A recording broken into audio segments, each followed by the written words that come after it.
Welcome to the Hashimoto's Doctor Podcast. You're now part of a growing community of people determined to take their health back through education and self-empowerment. But because of the healthcare system today, we don't have access to the types of healthcare that we want. So we have to do things differently. We've got to do things smarter, and we do that by becoming our own advocates. This podcast will give you the perspective and thoughts of one of the world's leading Hashimoto's doctors. So let's get started. Hi everyone, Dr. Shook here. I hope you're doing well today. In today's podcast, what I want to talk to you about is an important topic that is often overlooked when we're trying to figure out how to improve our health, improve autoimmunity, and that is really the idea of stress management. And in particular, I want to talk about a tool that I've been learning more about, and a lot of the people that I work with have been experimenting with, and that is meditation. And really meditation as a way to reduce the impact of stress. And that's really an important point, is that people perceive different stressors differently. So your response to a stressor is going to be different than someone else's. And what that means is that physiologically your biochemistry will change in response to that stress differently than someone else. And that's really important, because someone may perceive something that as very stressful that you perceive as not. And therefore they will have different biochemical changes as a result of that. They may have higher cortisol, higher adrenaline, and their response is different. So that's really important. I think taking an inventory, as a side note here, taking inventory of how you react to stressors is very important. And say, no matter how you feel, try to disconnect yourself from the emotion of your stress response and say, was that an appropriate response? Did I need to give that type of energy away? Did I need to respond in the way that I did? Was that appropriate? Sometimes when we respond to something stressful, we give it kind of power over us by acknowledging it sometimes and letting it affect us. And that's conceptual, and there's obviously tons of different scenarios where you're going to have a stress response. But I think we have to take an inventory of how we react to stress and try to be conscientious of how we respond, so that we can, especially if we realize that we're having exaggerated responses to things that are happening, to see if we might be able to modify that response in the future, so that we don't have such a significant hormonal and biochemical change.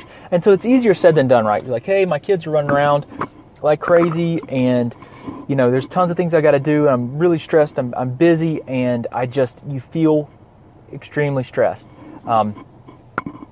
Everyone has different stressors, right? But a scenario where maybe you're really a busy mom and you have a bunch of kids running around.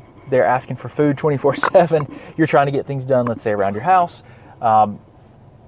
And you've got 1,000 things to do, and feels like there's a lot of responsibility. And sometimes it's very, very stressful, and you feel the weight of that stress. Looking at that and trying to say, okay, why do I feel the way that I do about this? Why am I having this kind of response? What can I do to maybe manage this? And maybe it's like time management things. Maybe it's just saying, if the kids are running around, and the reason I use this analogy is because I got young kids, and they run around, and they make a lot of noise, and it seems like the TV's on, and they're running around screaming, and then they fight over something, and then they come to me both crying, and because one did something, and it's like, it would be easy to respond to that and kind of become angry or upset about that. But when you step back and you look at it, you say, this is they're kids. This is the time of their life when they're young, and they're trying to learn how to communicate with one another and have relationships and share. And it's a beautiful time looking at their faces and seeing their youth and their how impressionable they are. Maybe I look at that and I say, and just smile and say it's okay. And not let it stress me out, but look at it as a beautiful moment to where I have an opportunity to teach them and impact these little human beings that are growing up to be people. It's a beautiful thing. And sometimes you might look at that and be upset by it, But I think if you change your perspective, you realize that it's a beautiful opportunity that you get the chance to be there, to be part of that. And I know I digress here, right? We're talking about meditation, but I'm talking about your perception of stress and how you respond to it is really important. And I think for me, this is one of the things that I've self-reflected on, how I respond, and my relationship there with like my children that can fight and scream and yell and have 10 things going at one time that make noise, and rather than get stressed by it, I just look at it as teaching opportunities and moments to be impactful in their life, and give them a hug. Can't ever hug them enough. Anyway, again, I digress. So let me talk about meditation. So meditation can be really, really powerful because it helps to improve our stress response, and it's been researched quite a bit. There are several different types of changes to the body have been observed in meditators, people that meditate. And one of the things they found is that there are changes in brainwave activity. So the frontal cortex, which is responsible for decision making, your limbic system, where you have emotional responses, the hypothalamus, these are all brain structures, by the way. Hypothalamus, where it's kind of like a common pathway, a final common pathway. It coordinates all the systems of your body, the nervous system, the endocrine system, everything is coordinated through the hypothalamus. It's very critical. And then, there are other areas, but those are most notable. Again, the frontal cortex, limbic system, and hypothalamus. They've seen that there's brainwave activity that has been changed that impacts the function of these areas.